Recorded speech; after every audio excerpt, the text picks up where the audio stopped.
আসসালামু আলাইকুম। আপনারা যারা ফায়ার সার্ভিস ও সিভিল ডিফেন্স অধিদপ্তরে বিভিন্ন পদে আবেদন করেছেন, ইতিমধ্যে কিন্তু মাঠ কার্যক্রমের জন্য SMS দেওয়া শুরু করেছে।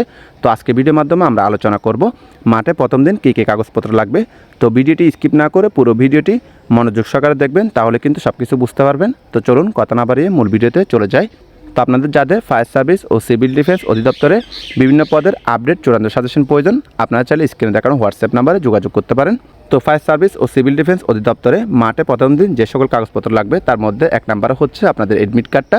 তো এডমিট কার্ডটা কীভাবে ডাউনলোড করবেন সে বিষয়ে কিন্তু আমি পরবর্তীতে একটি ভিডিও দিয়ে দিব। এরপর হচ্ছে অ্যাপ্লিকেশন কপি, অর্থাৎ আবেদন করার সময় আপনাকে যে একটা ফর্ম দেওয়া হয়েছে সেই ফর্মটা লাগবে। এরপর হচ্ছে NID কার্ড, অর্থাৎ জাতীয় পরিচয়পত্র, এক্ষেত্রে অরিজিনাল এবং ফটোকপি দুইটাই লাগবে।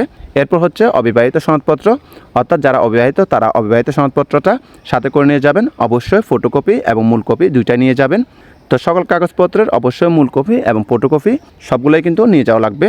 তো মাঠে প্রথম দিন কী কী হবে সেই বিষয়ে কিন্তু ইতিমধ্যে আমি একটি ভিডিও আপলোড করেছি, আপনারা চাইলে সেটা দেখে নিতে পারেন।